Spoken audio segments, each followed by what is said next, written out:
who's joining in.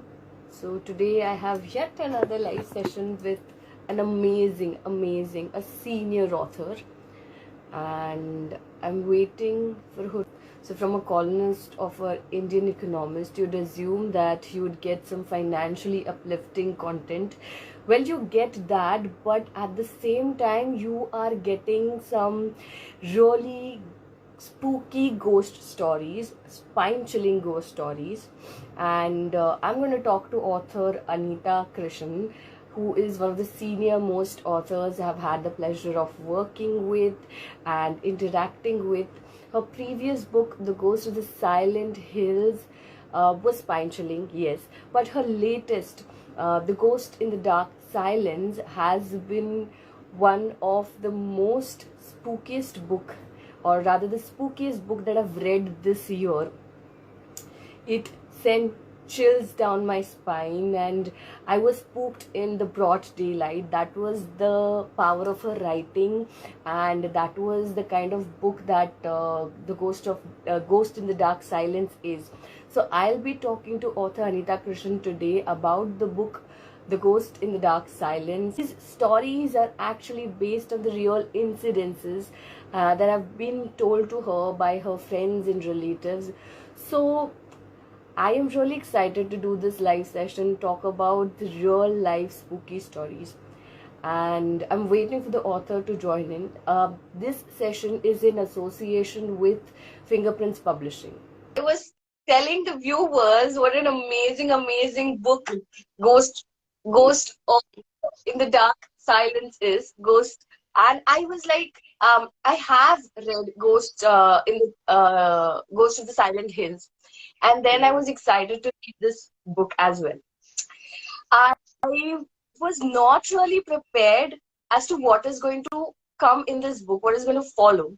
What followed is I had sweaty palms.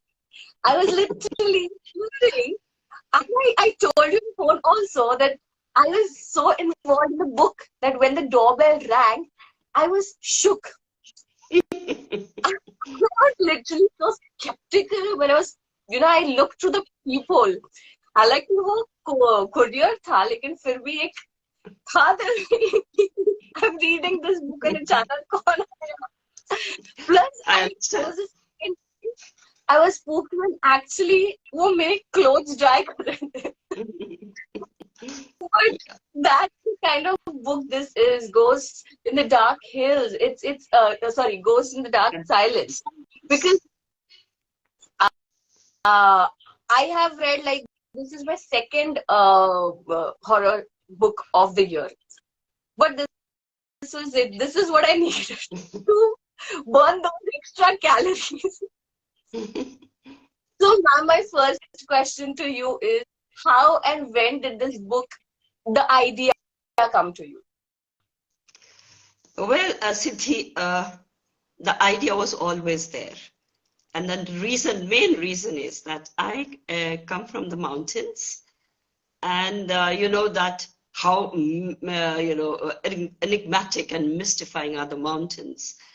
When the night ushers in and silence and mysterious aura sets in, that was every nook and corner seems to have a mystery. So I grew up in that kind of environment. I was born and brought up in Shimla, and if your question takes me to my very cherished childhood memories. We used to have winter break in Shimla. I don't know. I think still they have winter break only. Summers are the schools open throughout the summers. So at time we used to have heavy snowfall in winters. It doesn't snow that much now because of the global warming. But I'm talking of prior to 1977, or my childhood, let's say, in 60s. Right. And with that snowfall and minus temperatures, and sometimes even the electricity wires would snap because of the minus temperatures. And we would not have any electricity for days together. And we would be house arrested, you little restless children inside the house. And the best part would be with the setting in of the evening, we would have fire burning in the hearth, and we would sit around that fire. And I was the youngest of four siblings. And my parents would very, often join in. And the topic would go to ghost stories. Like I would be interested, tell me a ghost story, tell me a ghost story. And listening to the ghost story in that environment, had a very incomparable, unmatched impact on me. And I carried those ghost stories with me forever because many of them were true encounters which happened to family and friends. So I had those ghost stories always. Right. Even the Ghosts of the Silent Hills, I remember, were based on the true incidences that happened. Yes. And it was a huge success. The book was quite a, on Bookstagram at least, I was seeing it all over and people were talking about it. And even I loved reading it. So after the huge success of Ghosts of the Silent Hills, was there any sort of a trepidation of coming out with Ghost in the Dark Silence? Sort of, Uh, set benchmark already, and now you have to outdo yourself. well, you see, I've written other books also. They belong to definitely different genres, and they did well, but the ghost stories were, you whooping success. And that made me realize that, everybody loves to listen to a good ghost story.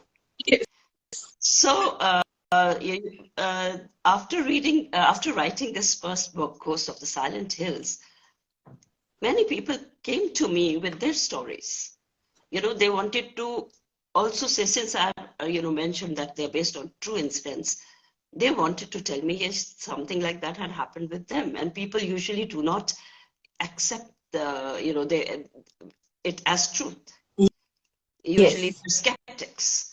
So when they, find someone who's going to listen to their stories or not going to downright snub them, so they came. So I had a few more people coming to me with their stories.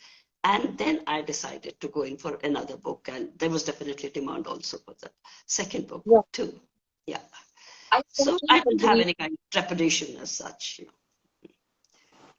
This again, this such books are needed, absolutely needed. I especially cannot watch ghost movies, but I can definitely read a good ghost story. And I agree with you that people don't really accept that you've had a ghost encounter. I have had so many. Like I am 32, but I have had, and those were like terrible, and people would not listen to me, and I would be like, there is someone troubling me, but Some, yeah. no.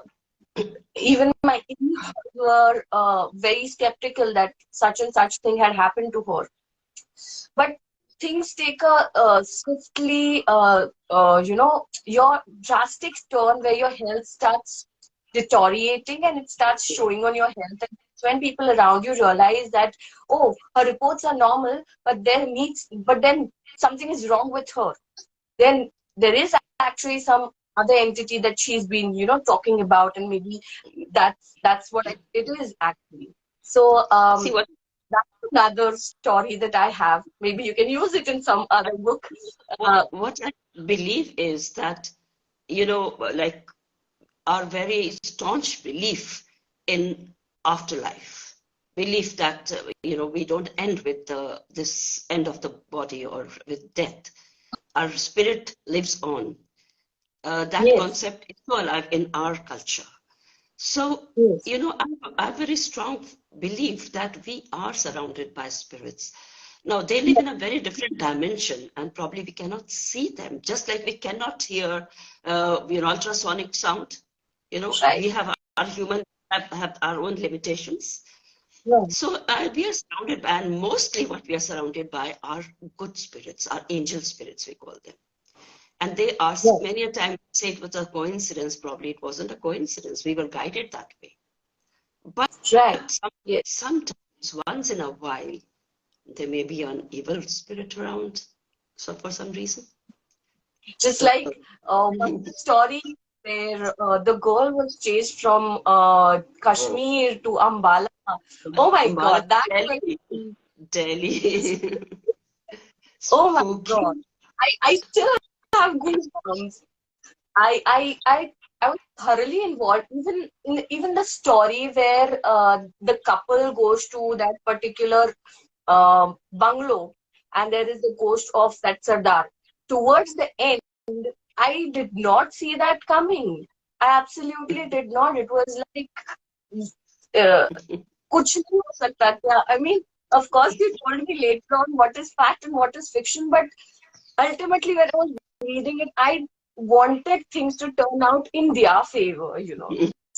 Uh, I know. But then see, every time life is not totally favorable. There are always ups and downs, and so, you do encounter a bad phase of life. So every story would not end happily, you know. I agree. So, ma'am, how long did it take for you to pen and finish this book? Get it done, edited, published? See, when I'm writing any book, I do a lot of, even when the basic story or structure is ready, I like to do a lot of editing. I, read and reread, and I add and I delete and I change. And that takes time unless I'm satisfied myself. I do not give the script to the editors. So that takes time. See, let's say at least 1 year Oh, for a book, right, minimum. right.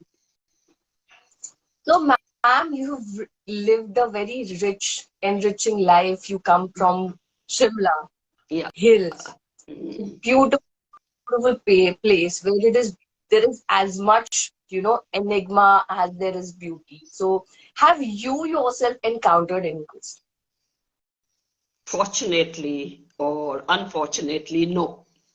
Fortunately, because who would like to meet a ghost? What if it turns out to be a poltergeist? But like you said, evil one. Unfortunately, because had myself had a direct encounter, I would be more convinced about the stories that I was writing. But I was nevertheless convinced because some of the stories were, my family was directly involved. Like a story where the first story of Ghost of the Silent Hills, where that lady who met with a ghost of a dead peon of that institution, Right. she came running to my mother. That was my mother in the end she came to. She was in a terrible condition and with two little babies in her arms, and she had run all the way for about 2 miles. I'm talking of Right. miles because those days it used to be miles in Shimla. I'm talking. This happened in 19 before I was born, even 1952. I think this incident happened. So this story my mother would always tell us about. So I believe, though I've never had any direct encounter as such, no. But I do believe in out-of-body experiences. Mm, Right. see, have you read the book by Life After Life by Dr. Raymond Moody? Raymond Yes, Moody. yes, I have. Yeah, he's a psychiatrist and a psychologist, and he has documented thousands of cases of near-death experiences, people who had died clinically but were Right. brought back, and between that part where they were dead and they came back to life, they had, most of them had experiences. And now the science says that, or the scientists say that it is because of the oxygen deprived brain. But why Right. would all experiences would be similar? They Correct. they met the people who were dead, the spirits. They took them somewhere. You went through a tunnel where the feeling was of calm and peaceful and joy. So they all said the same thing. And some of them, of course, narrated exactly what was happening in the operation theater with them, with their, body at that time, how the doctors were treating and what were they doing. Absolutely, they they could narrate the whole thing, which even doctors were amazed.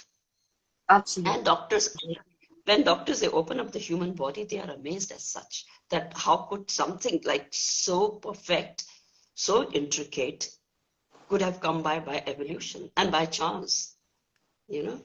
So that is what I believe. And in foreword, if you have read the foreword of Course in the Dark Silence, I've mentioned my husband's.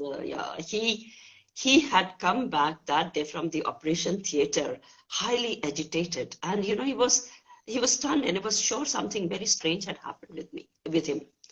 And he kept narrating to me, my son, he repeated it many times. He said, yes, I walked down from the operation theater. But he couldn't tell, he was under anesthesia. Something might have happened there. I don't know what happened. So Right. I do, yeah, those are, no But encounters, but yes, belief. talking about hospitals, I have felt this tons of times. I have been back from hospitals and something has come back.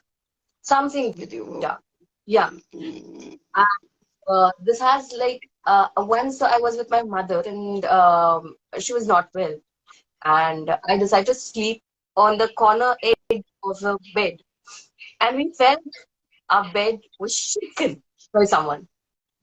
So I agree with you when out of body experiences or patients having these kind of experiences where they talk that they have been roaming around in the hospital corridors.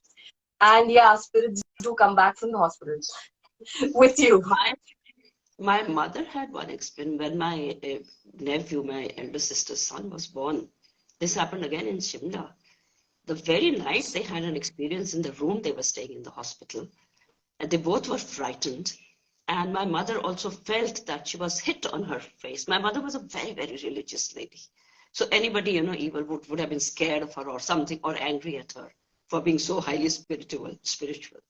She felt that in the morning, then when my sister and my mother started talking about the previous night, and how they were scared. And my mother said, I was highly scared, and I also felt something. Something hit me on the face. And my sister looked at her face, and one side was red and swollen. Oh my God. That the hospital room that's the story I've based the hospital room. They Right. did experience, yeah. So there was something in there. You are right, in the hospital, many people die in the hospital. So many deaths. So So many. that is, And the humans they don't desire their death. They want to yeah, live. And that is, when someone wants to live, that's when the spirit stays back. yes, So yes. I know They this stay because back it was my God. I have so many stories. of their unfulfilled dreams, or attachments, or something, revenge that they want. So, those are the spirits which do not, they get misled, or they go astray. So don't Right. other Yeah, spirits that have their way. they desire to live on, and that's why they try to find a body where they can, just harp onto that body like a parasite and live through that body. That's what Has happened again. story. This story of that Vrithi's story, the Vija backlash. That's what it's about. The spirits were latching onto her for years and years, and Yes, this girl came to tell me the story. She came to tell me the story, and that was and the longest yeah. of entire, in the entire book. It was, I think, the longest and even the scariest. But even that, where the Sardarji's ghost was coming, that the gentleman who came to, tell me, he lived in Faridabad. He had built his house in Faridabad, and he had to abandon that house. When he came to Yes, share his story with me, I could feel that, the fear in him. I could feel the goosebumps on his arms when he was narrating the incidents to me. So, right. I mean, like, those who undergo these, they know exactly what it was. So they need help, and they want to discuss their, experiences with others. Sometimes they do get help, sometimes they don't. finding help in such cases is very difficult, extremely. Mm. You'd Yep. really get someone like Swami Nityanand, who actually helped the characters in the book. And talking about the character, I know for a fact that I've read the previous book, I've read this book. You have a unique style where you interweave the characters from story to story. Is it done on purpose? Purpose, and then when I'm writing, when imagination's running, it happens also. The connections, the links are made that time also. Yes. So is this character for real, Swami Nityanand? Just want Mm. to know. See, I'll tell you, lots of it is my imagination, but the story where you have the misled spirit, where about I'm talking about Kalia Masan and I'm talking about that black magic. So Yes. it had happened with my aunt long ago. It was in 1960s. So my father from Delhi, my father got his sister and husband transferred to Shimla so that they could be near him and he could help. But Mm. that ghost woman followed them to Shimla. And Mm. then they found some wise man whom I have named Nityanand because I was very small at that time. I know about the stories, but I didn't know exactly what it was. So the name is, of course, my imagination. But that wise man helped them, and he told them that somebody had, given him something to eat. Some tantric has done black magic with the ash taken from a cremation ground, and the spirit to which that ash belonged has got latched to you people, and he helped them. The last part people may not believe, where she goes to offer the meat, happened. Yeah. That my aunt had to go middle of the night in jungles of Shimla. She had to go down to offer the meat to the spirit, so that she would stop bothering them. And then I think it happened. That fellow was very, very, he had those skills. So he helped them. He helped my Right. aunt. Yeah, and this black magic. So I didn't know about that at that time about this black magic. When I was writing the story, then I started, doing some research on it, and I came to know that this Kalia Masan is a very common and a very strong kind of black magic that exists in India. And there is a That. village in Assam called Mayong, which is supposed is called the center of black magic of India, or the where the black magic originated. Everybody in that village knows black magic, and lots of incidents, lots of stories associated with that particular village. So, ma'am, I come from Konkan. That's my native. And in Mm-hmm. Konkan region, we have so many such stories where someone is given something to eat and something related to, that's black magic itself. And some ghost or some sort of supernatural experiences happens with that person. So, yes, I totally agree with. I'm not really aware of Kalia Masan. I wasn't when I read that book, but I totally know that these things are possible because I come from Konkan and it is very prominent there. And it is more existent than that one particular strata of society where there is a lot of greed, or you want to take revenge on other people. Once you're satisfied human being and you are bothered about your work and you don't want to bother others, you do not know about such things. I didn't know about existence of Kaliamas until I started researching on it. Yeah. So this is an incident from my father's life. He was a national level boxer, and since he was winning back to back, so someone had done some black magic on him, and Oh. he was ill this time, and we didn't know. I mean, I wasn't born then. My mom told me this story that they didn't know what was happening to him. He was just ill, bedridden, and then one day they decided to consult some priest, and that's when he told them that you have just 2 days left of this ultimatum, and if you've got to save him, you have to do some things. So they did what he asked them to, and then that guy told my parents that just because you were winning back to back, something was done to you. Jealousy. That was the Exactly. jealousy, you know. Mm. That's exactly what I was reading the story, Misled Ghost. That was the exact story that popped up in my mind, that such things, Mm. such people exist, not just here, all over. Just All all over, over. all over. See, these are basic emotions. So basic emotions are all there with human beings. Now, as you grow up, how well you are able to control your negative emotions depends upon what you are going to be, a personality that you're going to be.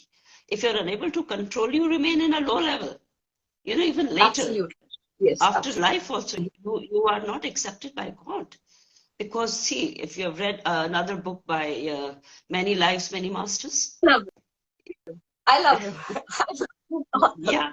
So he talks about seven, and even in our Hindu religion, there are different levels of the realms of spirits. So you go to the Yes, level according to your karma. And that's why yes. they say you do good karma and you will be. So if you do all these things and black magic and hurt people, and so you are going to suffer after life. You're going to pay for your karma. Even a very That's, dark intention can lead you to your epic failure. yes. Just a small. Um, so, ma'am, I want to ask you, which of the stories that you penned in the book shook you the most when you heard it? You see, when as a child I used to listen to these stories, I used to be very scared because I was a child and something, you know, these mystifying episodes were really, really frightening for children.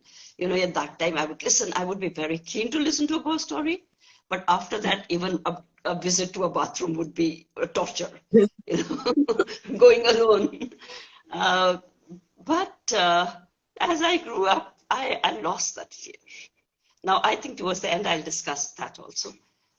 Since, you know, I'm writing these ghost stories, if I'm fearful, how would I write and how would I imagine, you know, or construe the stories around the base core element? So Right. they don't really scare me. But yes, I was like that. I told you the gentleman who came to talk about his experience in the house. He had newly built that house and he was a young man. He said he had put all his savings into building the house and he couldn't live there and nobody would buy that house. So, you know, I rather than being afraid, I was touched because of the plight of that young man. He didn't know what to do with life. So. Right. So, I don't want to ask the next question because I'm putting in a request. The next question Mm. was, can we expect a next book in the series? But I want next book in.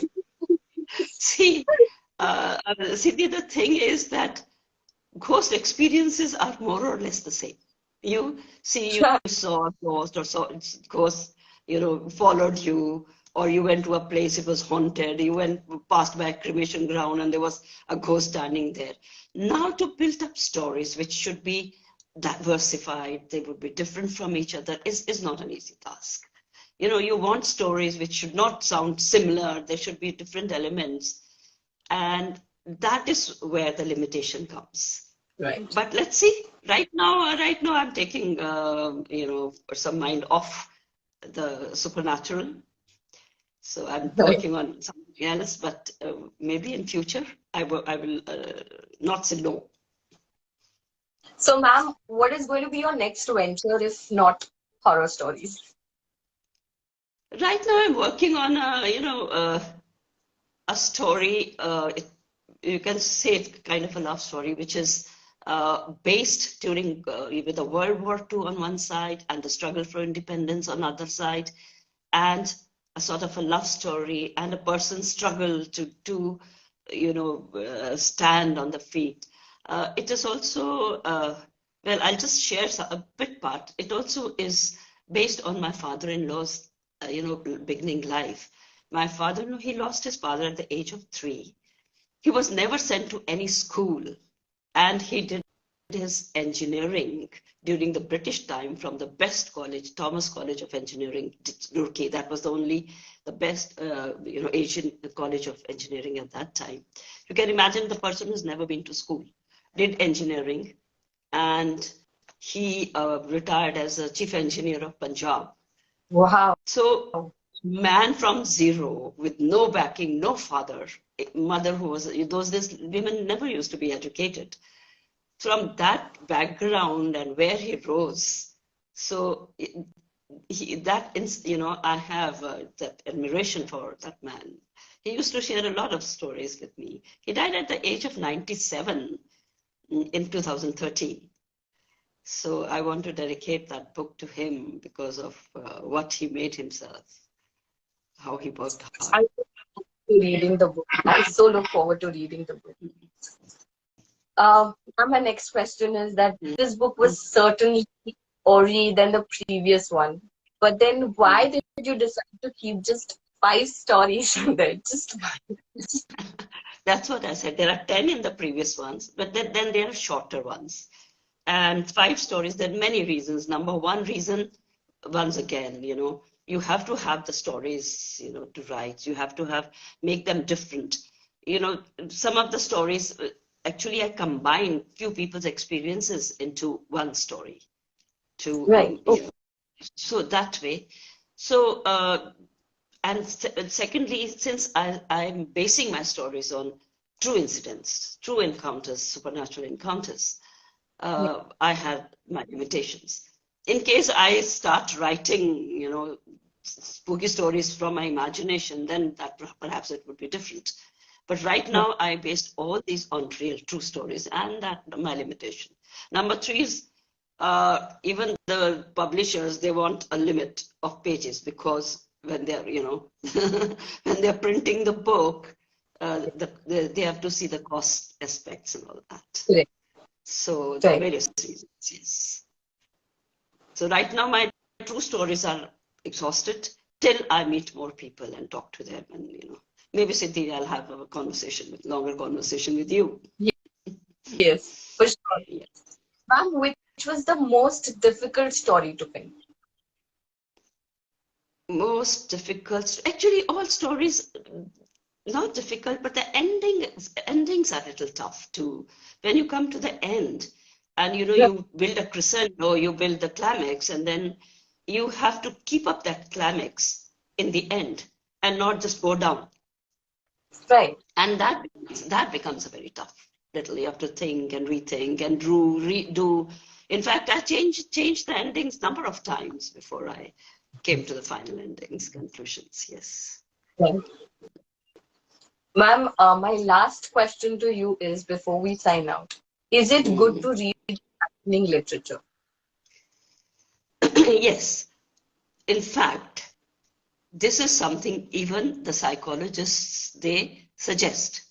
The strong emotions of fear, repulsion, anger, panic, they are trapped into these stories. And when the readers or those who watch horror movies, they experience a kind of what we called a let out, a catharsis when they're reading these Right. stories. So it helps, and it's not only that, the hormones like cortisol, adrenaline, Right. what's the other one? Dopamine. These hormones are released. That's why when you say you're scared and you got jumped and all that, because these hormones were being released in your body. Right. And these hormones, ultimately are sent towards your muscles and make you stronger. You see? Right. Right. So in fact, even the children should not be denied the horror stories. They say have to, one thing, you have to make them ready for future situations that they might face.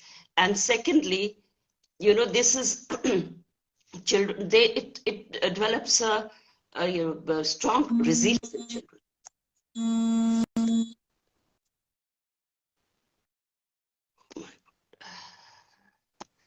So the children should also be prepared. I mean, you don't deny if they want to read a horror story. Usually, parents, they want to keep them, very. But reading horror story is good for them, they say.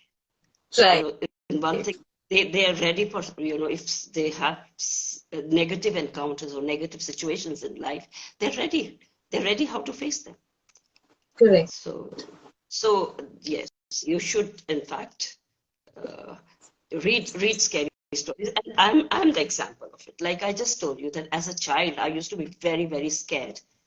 And now as an adult, I have no scare, of course. I can go to any dark room or into basements all alone. In fact, I go to when I'm thinking and I'm, building up my stories, I go to the park in the dark when everybody else is left. So there's a park in front of the house. I go there, I take a nice walk, I have my own solitude and to peace to think, and I'm thinking of ghosts. So, so you can imagine. And I'm sure this happened because of me having listened to so many ghost stories in my childhood that they don't affect me anymore now. So that maybe. Oh my God, that's courageous of you to do that. I don't even know I feel after reading the story. I am, you know, I give, this is the courage I want to impart to my grandchildren. My daughter-in-law came to my house and she was so scared of everything, every sound. So, and Right. she is already halfway through, I'm inculcating courage in her. Yeah. I can imagine, I can totally imagine. Ma'am, one last question it occurred to me, just popped up. Who are the authors in your genre of writing which you would want readers to read so that, we can inculcate the habit of reading horror stories? Yes, for starting for children or adults, one author I really love is Ruskin Bond. Because of his simplicity. He writes so beautifully and simply. So Ruskin Bond is there. And then if you're talking about Indian authors, then Amitav Ghosh, I like to some extent. This what's her name? The one who's written the as well. I'm not getting her name at the moment. And then of course the other writers I used to read a lot. Somerset Maugham, and then if you want to go to classics, then of course Charles Dickens. And in fact, when I grew up, I used to read a lot of Arthur Helley. I don't know whether you people have read Arthur Helley, the No. airport and Flight 007 and things like that. Really good thrillers. He used to write very good thrillers. And Right. so, yeah, these are few. But I do read a lot of, in fact, out of thousands of books that I've read now, I just can't even recall. One thing I remember, a few books, they leave impact. So one book that really left impact on me was Irving Stone's The Agony and the Ecstasy, based on the life of Michelangelo. It's a Right. beauty. It's and then of course Gone with the Wind. So I'm talking of classics, Gone with the Wind. Yeah, Right. yeah. So because when I started reading when I was in college, these are the books we used to read. So, but the Irving Stone's biographies are brilliant. The Agony and the Right. Ecstasy, then the Roots, the Shogun, all these kind of books. These days the readings are very different. Have you read Shogun? Yeah, Yeah. I guess. And Gone with the Wind, I remember precisely because I had sort of a discussion with my school friends. So I was in school, but yeah, I guess I read it, I think halfway But there. you can watch the movies because they used to be, those were the writers. You can imagine these days we have computers to write and it goes writing so fast. Those Yes, authors, I think they didn't even have the typewriters to write. They used to write by hand, and those books are really, really thick. If you see that thick books with a very, very, the font is so small, and I don't know. I mean, like it is the words must have gone into lakhs, but everything yes, handwritten. So yes, it that was. time. Mm. And it was a luxury to read back then. And Right, women knew yes. read were actually scorned upon. But I remember reading this bit that they would actually sneak in books to their chambers and read the letter box. And came our times, Siddhi, when we became very avid readers. because we were not exposed to the internet or televisions or phones or nothing. All we had at Yes. home was a radio, you know, Yes. to listen to music once in a while, or news that my father would be listening to, or we siblings fighting over what program we want to listen, which songs we want to listen to, and our famous Binaka Geet Mala. So Yes. we used to do lots of reading, because free time, holidays, we would have a competition of, like you bloggers do that, competition of how many books you have read. We do that. We used to do that, but then slowly, with the advent of all these, gadgets, the Yes. reading habits slowly died. But I think they are picking up again. I have a feeling that Yes. reading habits are picking, thanks to the bloggers like you. You are, making people get interested in reading once again. So that's a wonderful thing. We can pass it on. If we can pass on our passion, if it's contagious, then I would happily, I would happily do this all my life, literally, because I gave up everything for my passion, and my passion kind of saved me from so many downfalls in my life. And I would want to pass it on to my readers, to my followers, to everybody who comes in contact with.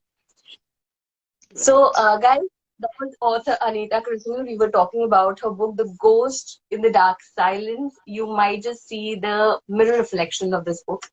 But this book is absolute gem when it comes to the spooky stories in there. These stories are actually going to make you um, perspire and leave you with very bumps like it did to me. And I would want you to pick up the copy. Yeah. I would want to pick up this copy and read it, because you'd be missing out good horror literature if you don't read this book. I'm so sure about that. No, no. So, So what I was saying, that it will release good hormones. Reading yes, hot. it will. Yes, you'll burn a few calories too.